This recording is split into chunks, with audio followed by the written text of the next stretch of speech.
The Baker Street Christmas Caper. The air was crisp and cold on Christmas Eve in Victorian London, where the streets sparkled with festive lights and the cheerful bustle of last-minute shoppers. Snowflakes gently floated down, settling on cobblestones and the hats of carolers. In a quaint corner near Baker Street, two young friends, Archie and Millie, were marvelling at the window displays, their breaths forming little puffs of mist in the cold air. Archie, a boy with a keen sense of curiosity and a mop of unruly brown hair, tugged at Millie's sleeve. "Look at that!" he exclaimed, pointing towards a model train chugging its way around a miniature track in a toy shop window. Millie, slightly older, with sharp eyes and a cascade of curly hair tucked beneath her cap, smiled and nodded. Yet her attention was soon drawn to something far less innocent. As they rounded the corner onto Baker Street, their festive spirit was quickly dampened. A crowd had gathered outside the local Christmas fair, their faces etched with concern and disappointment. The fair, renowned for its grand display of Christmas treasures, was in disarray. Several prized items had mysteriously disappeared, and the fair organizers were in a panic. Driven by a shared love for puzzles and mysteries, Archie and Millie edged closer to overhear the troubled conversations. "The silver bells from Mrs. Langley's booth have vanished," one vendor exclaimed.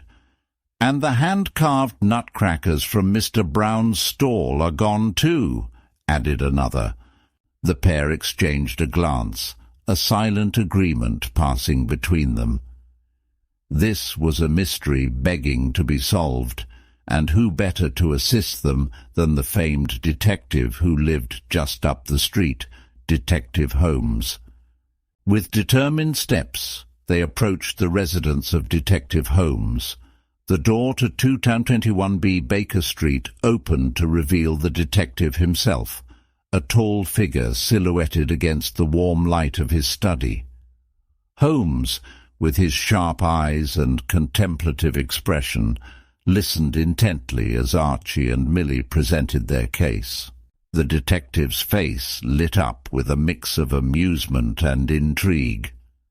"A Christmas caper, you say? Very well. Let us embark upon a little holiday adventure." With a swirl of his cloak, he ushered them inside, the warmth of the room embracing them as they stepped out of the chilly evening. Thus began their quest to unravel the mystery of the stolen Christmas treasures, under the guidance of Detective Holmes, whose methods were as unorthodox as they were effective. As the night deepened and the last echoes of carolers faded into the distance, Archie, Millie, and Detective Holmes delved into the heart of the mystery. Armed with Holmes' magnifying glass and a list of suspects, they ventured back to the fairground, now silent and deserted under a blanket of snow. Their first stop was the scene of the crime. Holmes inspected the ground meticulously, his eyes narrowing as he discovered a series of peculiar footprints, small, narrow, almost delicate, leading away from the fair and towards the narrow alleyways of London. "A clue of great importance," Holmes murmured, beckoning the children to follow the tracks. As they followed the trail, Millie's sharp eyes caught a glint of silver under a heap of discarded newspapers in an alley. It was one of the stolen silver bells, hastily hidden. This discovery confirmed their suspicion that the thief was no amateur, but someone who knew precisely what to steal and where to hide it. Their investigation led them next to the homes of various fair vendors. Each interview revealed little but increased the complexity of the puzzle. Mr. Brown, the owner of the missing nutcrackers, mentioned seeing a mysterious figure, a small man, cloaked and hurried near his stall before the disappearance.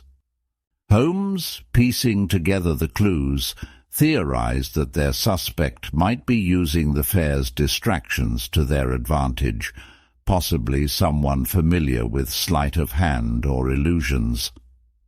"Think, my young friends," Holmes encouraged Archie and Millie, "who benefits most cunningly from a gathering crowded with distractions?"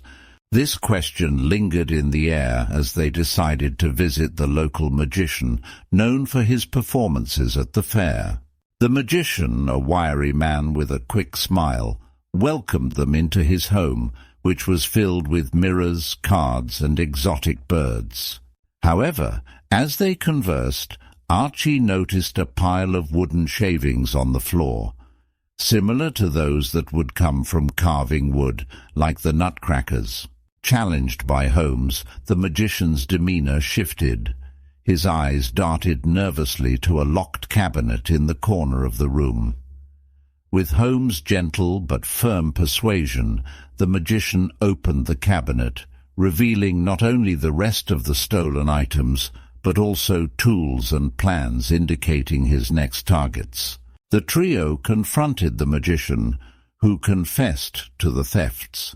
He explained that his acts had not been as profitable as in previous years, and in desperation he resorted to stealing the fair's treasures, hoping to sell them to start anew elsewhere. Despite the confession, Holmes emphasized the importance of justice tempered with mercy. "We must understand not just the crime, but the circumstances that led to it," he said thoughtfully. With the magician in custody and a plan to present his case fairly to the authorities, they left the house as dawn was breaking, the first light casting long shadows across the snowy streets of London. As Christmas morning dawned, Archie, Millie, and Detective Holmes returned to the fairground with the recovered treasures. The fair organizers and visitors, who had been disheartened by the thefts, were overjoyed to see their beloved items returned. The silver bells chimed melodiously as they were hung back in their rightful places, and the hand-carved nutcrackers stood proudly once more at Mr. Brown's stall.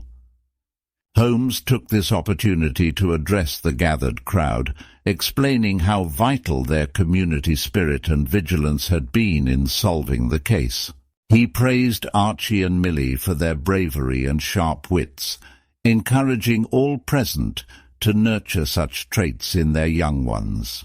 The detective also spoke briefly about the magician, urging the community to consider support and rehabilitation for those who had fallen into wrongdoing out of desperation. The fair resumed with renewed vigor, the air filled with laughter and the scent of fresh pine and gingerbread. Archie and Millie, now heroes of the fair, were treated to hot cocoa and endless thanks from everyone they met. They felt a deep sense of accomplishment, not just for solving the mystery, but for helping to restore happiness to their community on Christmas Day. As the festivities continued, Holmes invited Archie and Millie to walk with him back to Baker Street. Along the way, he shared his reflections on the importance of understanding and compassion in justice. "Every crime has a story, and every story needs a listener," Holmes mused. "Today you both were excellent listeners and solvers."